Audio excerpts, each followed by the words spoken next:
What's up, everybody? Thanks as always for supporting the show. It would mean a lot to me if you would take a second to scroll down and hit that subscribe button to the Hoops Tonight YouTube channel, and then follow me on social media on TikTok, Instagram, and Twitter so you guys don't miss any of our content over the course of this season. All right, let's talk some basketball. So Andrew Wiggins on a fast break, running along the middle of the floor. Brandin Podziemski is running his lane on the right side. He's open, but Andrew Wiggins is open too. And I didn't think Wiggins made a bad read in this case going up anyway. But Podziemski gets frustrated, is like, pass the ball. Wiggins starts yelling at him. They get into it with each other. And I didn't think it was a big deal.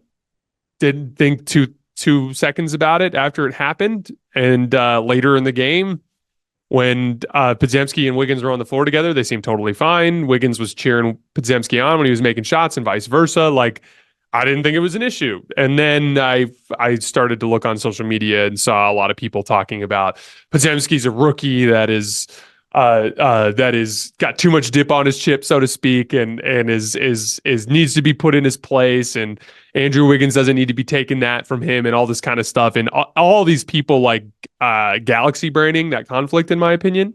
So here's the thing. I have seen this exact type of dynamic dozens and dozens and dozens and dozens and dozens of times playing basketball. I've seen it in like college basketball locker rooms multiple times. This is such a normal part of basketball in the sense that, like, in the heated competitive environment, guys can get frustrated. Great example we just saw, Travis Kelce running up on Andy Reid in the Super Bowl. Andy Reid is one of the very best coaches, if not the best coach in the NFL. Travis Kelce is a legendary tight end. Both of those guys are extremely experienced. Travis Kelce's been in the Super Bowl multiple times before. Andy Reid's been in the Super Bowl even more frequently than Travis Kelce has. They're not in any sort of like truly a problematic predicament. There was no reason for that other than Travis Kelce's a competitor, super competitive dude. He's fired up, and he wanted to be involved more, and he ran up on his coach and yelled something. And like, here's the thing. Should Travis Kelce have done that? No. Should he watch that and be a little annoyed and be like, man, I got to have more self-control? Yes. And I guarantee you Brandin Podziemski feels the exact same way. I guarantee you after that, he saw the tape and was like, shit, man. Like, I get it. I was frustrated. Should not have yelled at Andrew Wiggins like that. But it's over. It was over in 5 seconds, and it's a total non-issue. This exact same thing happened to me when I was in junior college, my second year playing. And I was up in Utah, and it was 2-on-1 fast break. I was trailing the play. Miles Gatewood, our starting guard, was driving the right wing. And shout out to Miles Gatewood, excellent three-level scoring guard, one of my favorite players that I played with in my time in college. And running in his right lane, and him and I never had any issues. Like, we were not people that had beef at any point over the course of the season. And it was a 2-on-1. I was trailing him. He missed a layup. I yelled at him to pass me the ball after the play. Mind you, again, I'm 21 years old at this point, so I'm still a competitive hothead now at 32. So you can imagine what I was like when I was 21 years old and didn't know any better. We got into an argument. Miles did the exact same thing that Andrew Wiggins did. Was like, shut the fuck up, as he should have, right?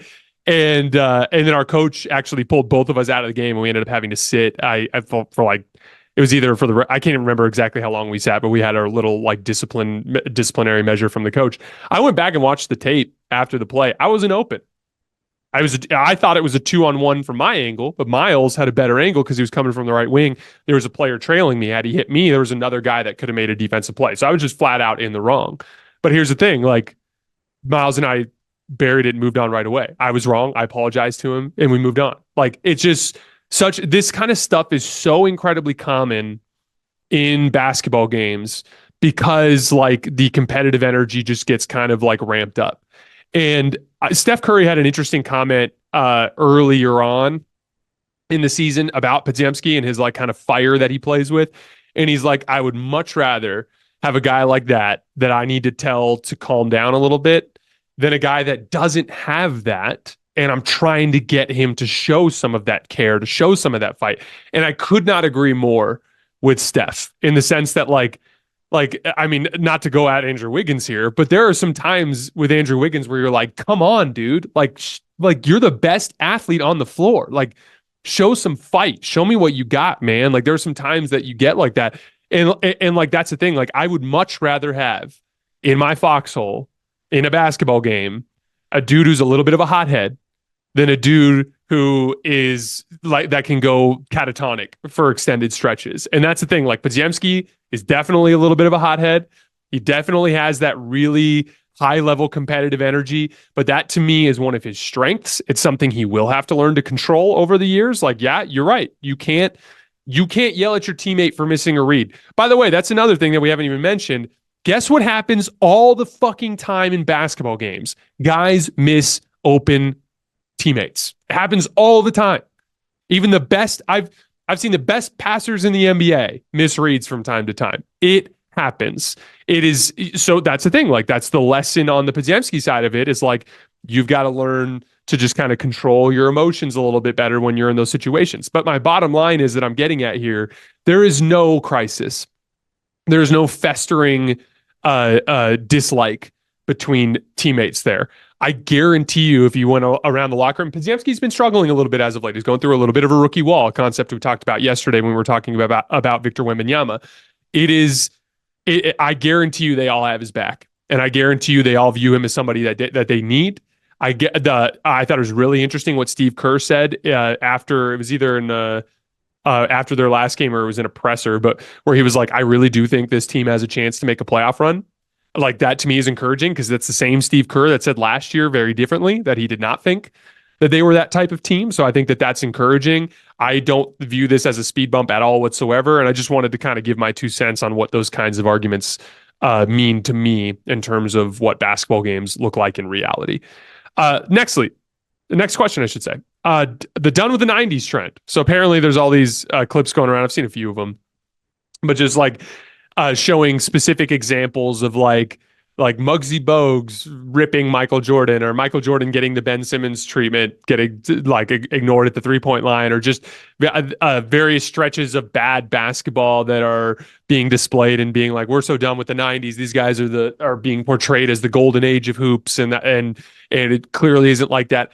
I want to push back against that a little bit because for starters, you can take any basketball game, including some of the best basketball games that have ever been played. For instance, like let's take like that Celtics, just for the sake of sticking with something that's recent that we all remember. Look at that Nuggets Celtics game from last week on Thursday. That game was an awesome basketball game. I guarantee you I could find 2 or 3 30-second stretches of that game that look embarrassing bad, where like guy takes a bad shot, other team goes over and turns it over, other team dribbles to the other end and runs someone over and commits an offensive foul. You know, every basketball game has ugly stretches in it. If you're hunting out of an entire decade, I guarantee you will find some hilariously ugly stretches of basketball. That to me, like basketball is very much a read and react sport. And so there are stretches where both teams are really sharp with their reads and it can look super fluid and both teams can look super competent. But then you can also go through stretches where guys make a few bad reads and it can look really bad pretty quickly. Or a guy that ends up in a situation where he has to do more than his skill set's capable of, and it can look ugly. And so I don't think that that's a really fair way to kind of display that sort of era. But at the same time, like I do think it's important to acknowledge that the game has improved. I do think basketball players are better now than they were in the 90s. I think basketball players were better in the 90s than they were in the 80s, in the 70s, and vice versa. I think that this league is in perpetual improvement. I think that's kind of the reason that explains that MJ Ben Simmons clip where MJ is being ignored at the 3-point line. What's happening there is like MJ doesn't want to take a 3 because like at that point in NBA history, you didn't take that shot very often. Like go into your Google search bar and type NBA league averages. Basketball Reference has a page that just takes every single season of NBA history and just puts team averages during that era. So like offensive rating, field goal percentage, 3-point percentage, volume, all that kind of stuff, right? And just go look at how many threes are taken now compared to how many threes were taken in the 80s and 90s. It's not comparable.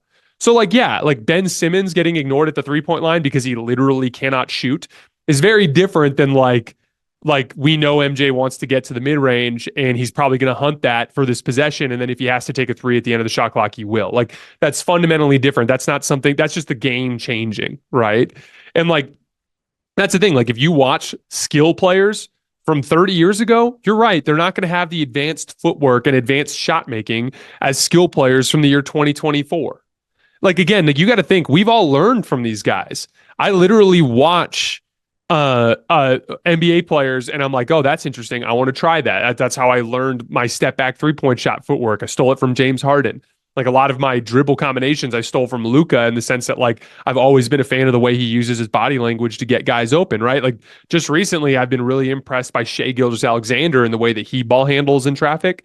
And there's some elements to like the real like way he sells every single move, even when he's in traffic, and just how sharp his handle is. There's some stuff there that I'd like to steal. And like what's happening is over the generations, every young basketball player is stealing from the previous generation and stealing. And like we're going to have some, new things that Anthony Edwards does over the course of his career that the next great two guard is going to steal. But Anthony Edwards is stealing stuff from Dwayne Wade and from Kobe Bryant and from Michael Jordan. And it just builds on itself in perpetuity. So of course they're getting better, which is exactly why, like, I don't see the point in like when LeBron fans are like, oh, MJ played against plumbers. It's like, no, MJ played against the NBA in his era.